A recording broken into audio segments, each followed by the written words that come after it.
Hallo, ich habe mal wieder Lust, einen Pinsel zu bauen und wenn jemand Lust hat, kann er ja mitmachen.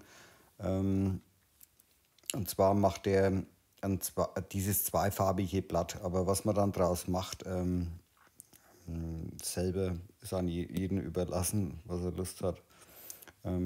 Ich gehe bloß mal schnell zurück zu meinen Pinselvorlagen. So, also wir brauchen eine quadratische Leinwand. Ähm, Ich bin da so frei und bediene mich vom Internet.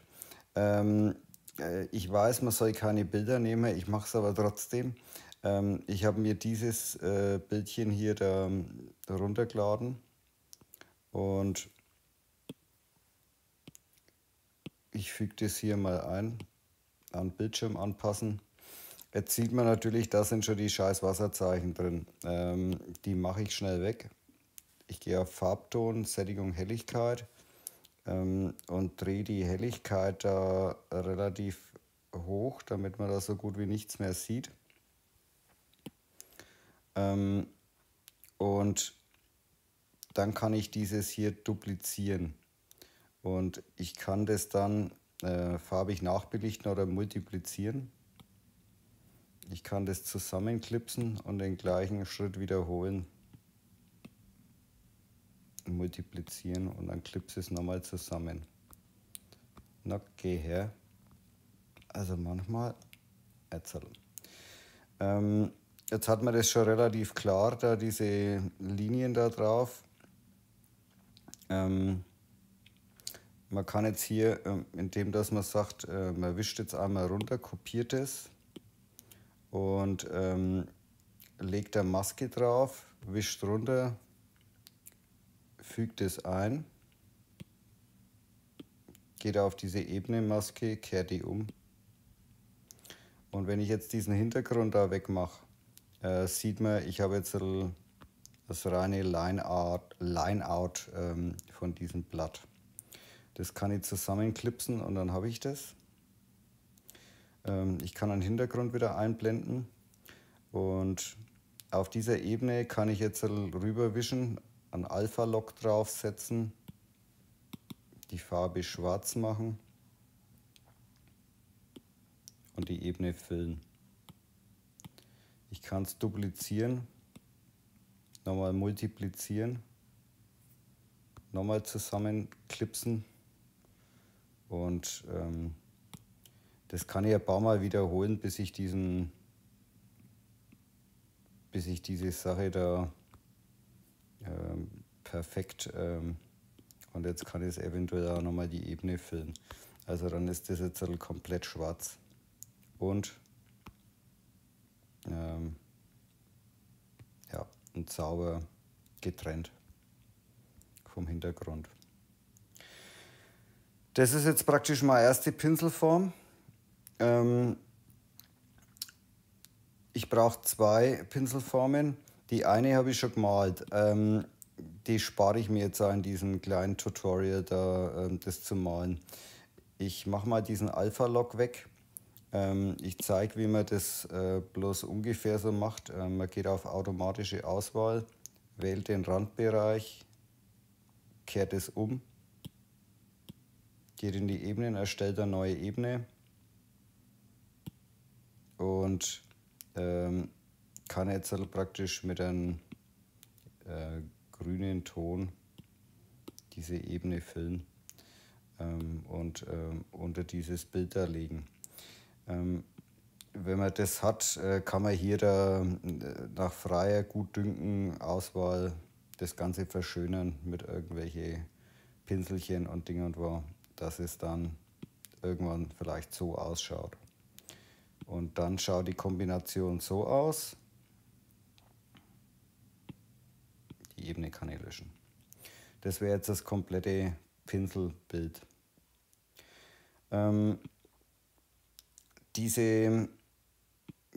Dieses Bild hier, da gibt es natürlich jetzt noch ein Problem, das ist für einen Pinsel nicht schwarz-weiß. Man kann jetzt hierher gehen und sagen, man kopiert diese Leinwand, wischt mit 3 Fingern, fügt sie ein. Jetzt hat man hier einen weißen Hintergrund auf dieser Ebene und dieses grüne Blatt Papier. Dann geht man auf Farbtonebene, Farbtonsättigung und dreht die Sättigung runter. Und hier könnte man jetzt auch noch die Helligkeitswerte ein wenig einstellen, je nachdem wie dunkel, dass man dann diese Farben haben will. Alles, was jetzt weiß ist, wird später undurchsichtig und alles, was schwarz ist oder dunkel ist, wird später farbig. Und dieses Bild, wenn ich hier drauf gehe und kehre es um, dann habe ich praktisch mein Pinselbild. Okay. Ich habe hier Pinselbild 1. Das kann ich jetzt genauso machen. Eigentlich kann ich hier wieder die Leinwand kopieren, wischen, 3 Finger einfügen und ich kann das hier umkehren. Dann habe ich hier auch mein Pinselbildchen. Okay. Ich kann hier die Leinwand kopieren. Ich gehe im Importordner, erstelle ich immer die Pinsel. Ich erstelle mit Plus einen neuen Pinsel, nehme die Form, bearbeiten, importieren, einfügen, fertig. Ich brauche es nicht invertieren, ist schon fertig. Auf der Pfadkontur kann ich diesen Abstand darüber stellen, damit ich einen Stempelpinsel habe. Im Apple Pencil kann ich die Deckkraft drunter setzen, dann stempelt er immer gleich. In den Eigenschaften kann ich die Größe hier größer machen.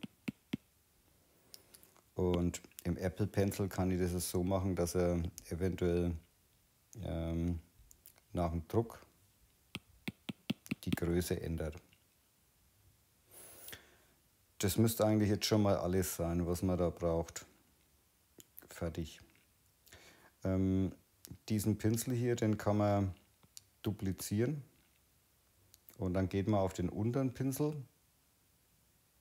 Und auf dem unteren Pinsel, Entschuldigung, abbrechen. Wir brauchen ja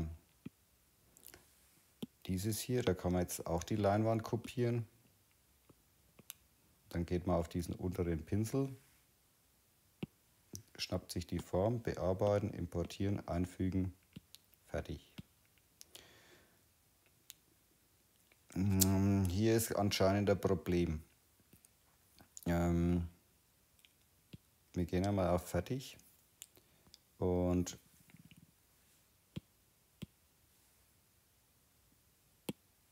wir gehen auf Farbtonsättigung, die Ebene öffnen,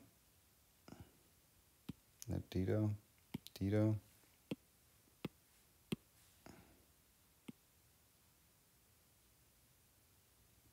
Wir müssen da diesen Schwarzwert runter regeln. Leinwand kopieren, in die Pinseleinstellungen, bearbeiten, importieren, einfügen, fertig. Also falls man da den Rand rum sieht, dann muss man schauen, dass man das Ding, den Hintergrund richtig schwarz kriegt. Sonst hat man da diesen Rand rum. Okay. Der obere Pinsel ist dieser Pinsel mit diesen Adern. Das ist praktisch der Pinsel 1 und der untere ist der Pinsel 2. Und da wischt man jetzt nochmal drüber und dann kann man diese kombinieren. In diesen kombinierten Pinsel kann man, oben ist Pinsel 1 und in diesen Pinsel 1, nur im Pinsel 1 kann man die Farbdynamik einstellen. Und da kann man im Strichfarben-Jitter die zweite Farbe hochdrehen und die Dunkelheit. Und im Stempelfarben-Jitter kann man auch diese zweite Farbe und die Dunkelheit hochstellen. Und jetzt kann man mal schauen,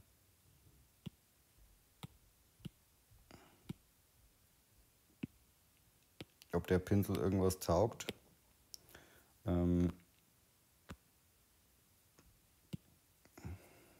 Wir haben jetzt ein dunkles Grün und ein helles Grün. Das Dunkle machen wir mal richtig schwarz. Mit den zweiten Farben, da drehe ich manchmal durch.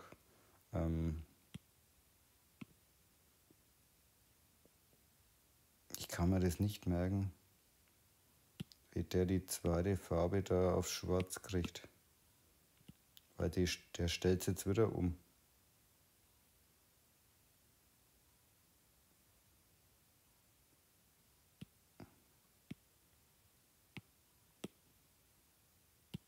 Jetzt hat er es.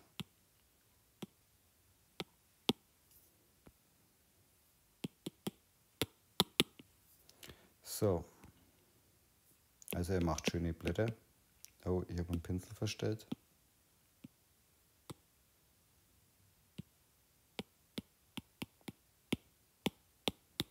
So, und wenn man jetzt diese Blätter deutlicher haben will, dann dupliziert man jetzt einfach diese Ebene und dann gibt es verschiedene Blend-Modes. Und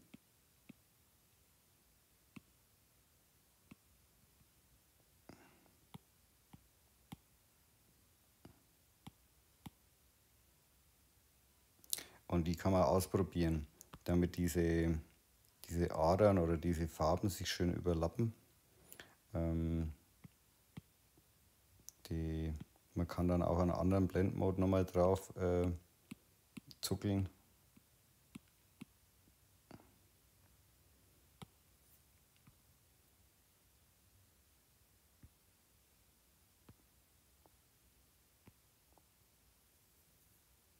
Und die Hintergrundfarbe vielleicht ein wenig anpassen.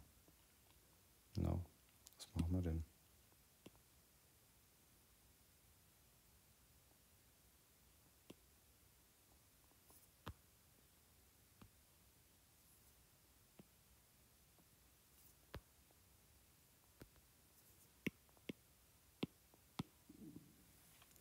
Naja.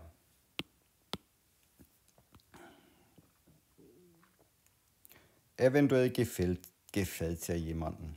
Alles klar, tschüss dabei.